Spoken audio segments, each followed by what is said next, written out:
ఉమ్మడి తూర్పుగోదావరి జిల్లాలో టీడీపీ జనసేన మధ్య టికెట్ల కేటాయింపు రచ్చరచ్చగా మారింది. టీడీపీ జనసేన అధిష్టానాలు ఉమ్మడి తూర్పుగోదావరి జిల్లాలో 3 స్థానాలు ఏకపక్షంగా ప్రకటించడం పట్ల మండపేట, రాజానగరం, రాజోలు నియోజకవర్గాల్లో అసంతృప్తులు బయటపడ్డారు. ఈ సమయంలోనే ఇవాళ రాజమండ్రి రూరల్ కాతేరులో జరగనున్న రా కదలిరా చంద్రబాబు బహిరంగ సభపై తీవ్ర ప్రభావం చూపనుంది.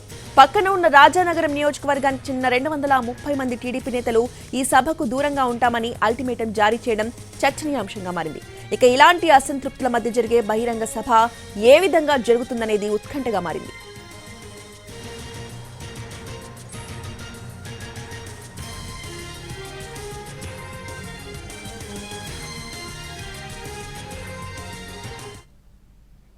ఇదే విషయానికి సంబంధించిన పూర్తి అప్డేట్స్ రాజమండ్రి నుంచి మా ప్రతినిధి శ్రీనివాస్ అందిస్తారు.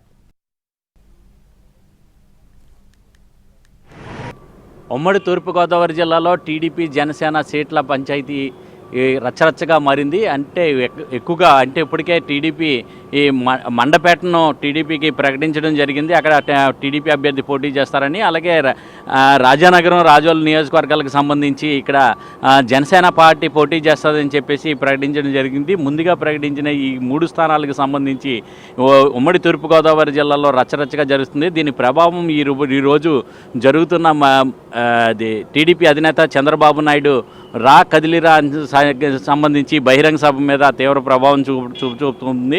అయితే ఇప్పటికే చూసినట్లయితే రాజానగరం నియోజకవర్గానికి సంబంధించి 230 మంది నాయకులు కీలకమైన నాయకులు అయితే జడ్పీటీసీలు, ఎంపీటీసీలు, వీళ్ళందరూ కూడా సర్పంచులు అందరూ కూడా సంతకాలు జారీ చేసి వాళ్ళందరూ కూడా ఇప్పటికే మేము మీ బహిరంగ సభకు రావటం లేదని చెప్పేసి అల్టిమేటం జారీ చేయడం జరిగింది. అలాగే రాజానగరంలోని టీడీపీ అయితే నేతలైతే అధిష్టానాలకు అల్టిమేటం జారీ చేయడం జరిగింది. 2 నియోజకవర్గాల పొత్తు రాజకీయం కూడా ఆసక్తికరంగా మారుతుంది. టీడీపీ జనసేన మధ్య పొత్తు ఖాయమైనప్పటికీ కూడా ఇప్పటికీ సీట్ల సర్దుబాటు పంచాయతీ అయితే ఇంకా తేలలేదు. ఇప్పటికే సీట్ల గురించి 2 పార్టీల మధ్య కూడా పోటీ మొదలైంది. అయితే టీడీపీ అధిష్టానం తాజాగా మండపేట, అరకు సీట్లకు సంబంధించి తమ అభ్యర్థులను ప్రకటించారు. దీనికి తప్పుబట్టిన జనసేన టిట్ ఫర్ టాట్ అన్నట్టుగానే 2 సీట్లు ప్రకటిస్తున్నానంటూ రాజోలు, అలాగే రాజానగరం సీట్లను కూడా ఖరారు చేయడం జరిగింది. దీంతో ఈ 2 నియోజకవర్గాలకు చెందిన టీడీపీ నేతలకు సంబంధించి సీట్లు ఆశిస్తున్న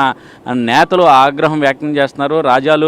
రాజానగరం, రాజోలు సీట్లు జనసేనకు ఇవ్వడంపై ఆందోళనకు కూడా దిగడం జరిగింది. అయితే ఈ నేపథ్యంలో చూసినట్లయితే మరికొద్ది సేపట్లోనే చంద్రబాబు నాయుడు ఇక్కడ రాజమండ్రి రూరల్లోని కాతేరులో ఏర్పాటు చేసిన ఈ బహిరంగ సభకు రానున్నారు. అయితే ఇక్కడ దీనికి సంబంధించి ఇక్కడ హెలిప్యాడ్ను కూడా సిద్ధం చేయడం జరిగింది. అయితే పార్టీలో ఎలాంటి చర్చ లేకుండా, కనీసం తమకు సంప్రదించకుండా ఇలాగ ప్రకటనలు చేయటం పైన సీనియర్ నేతలు కూడా ఆగ్రహం వ్యక్తం చేస్తున్నారు. అయితే తమ అనుచరులతో రహస్య సమావేశాలు నిర్వహించుకు